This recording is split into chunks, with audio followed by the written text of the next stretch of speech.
I've lost everything. Thieves have come to raid my house. They've taken away all the treasure. And following that, the whole community were in front of their house to, as it were, empathize with him. So the little girl asked the dad, what is the moral of the story? He said, yes, people are more interested in bad news than in good news. So for the NCCE, we are happy to be part of this because the kind of information that edifies the society, people will want to suppress it, but the one that brings about sensationalization and brings bad news, that is what more people are interested in. As the journalists will tell you, bad news sells. We know that the media exists to inform, educate, and entertain. However, in a democracy, it goes beyond that. It is actually an arena for the exchange of opinion, discussions, and deliberations. It is a space usually referred to as the public sphere. It is a key route through which the public hears about politics, and as it plays out its important role, shaping the public agenda and forming public opinion. It provides a channel for communication between the politicians and the public, allowing the politicians to communicate their beliefs and proposals with the citizens, and citizens to also share or ask questions from their leaders. Now, the media, as we have known, is a very, very important tool in shaping public opinion. And as it is in shaping public opinion, it is very, very important that we are very careful. Somewhere along the line, in informing, educating, and entertaining the public, the media may become complicit in promoting misinformation, disinformation, malinformation, rumor or fake news, or in actual fact, in the extreme, hate information or hate speech. As media houses, when we talk about misinformation, what are we talking about? This is the spread of information that is not true, but without a malicious intent. The person spreading the information may not be aware. However, when it comes to disinformation, it is the purposeful spread of malicious information to cause discontent or disaffection.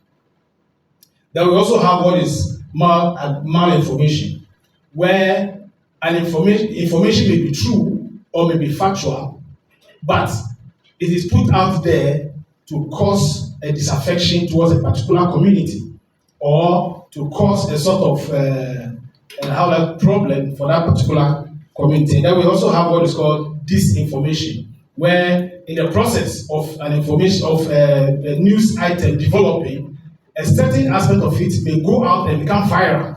However, when it is corrected, that information keeps going on and on and on. What are some of the corrective measures that the media can do? Or what are some of the countermeasures that the media can take? First of all, we need to understand the kind of population that we have. A.L. Lowell, a political scientist, has said that the public may have certain dispositions. Among them, he has come up with 4. The first one will be the reactionaries, who do not see anything good with the current situation and do not see anything good coming up in the future, and therefore they are prone to only bad news. We also have the conservatives, who feel that what is going on now is the best. They may not be too open to any changes in the future. Then we have the liberals, who think that, well, things may be okay now, but it can still be better, and therefore we are open to more, we are optimistic about the future. And then, of course, we have the radicals, who think the current situation must be jettisoned for a new one if we need to have hope. Therefore, before we can begin to correct the system, we need to understand the kind of population we are addressing. Are they reactionary? Are they radicals? Are they conservatives? Or are they liberals? That remains to be determined by your own assessment. And then the time lag between the dissemination of misinformation or disinformation and when the corrective information comes is also very important. Sometimes some very credible institutions may come out with information that is wrong, and that becomes a problem because trying to correct that misinformation that has been put out there means the integrity or the reputation of the organization is also on the line, and therefore it becomes a problem. For instance, I remember so many years ago, I think in 1992 or so, a certain political party was mentioning it in a particular part of this country that the election that was going to be held on 7th November that year was for a particular party. That the other party's election will be held at a yet to be determined date. And therefore, if you go to vote, just make sure you vote for this particular party.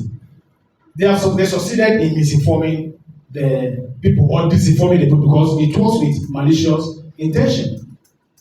Recently, I don't know if you are aware, there's a video circulating of a man being whipped, and he is being described as the former minister in Burkina Faso because they say he embezzled some amount of money.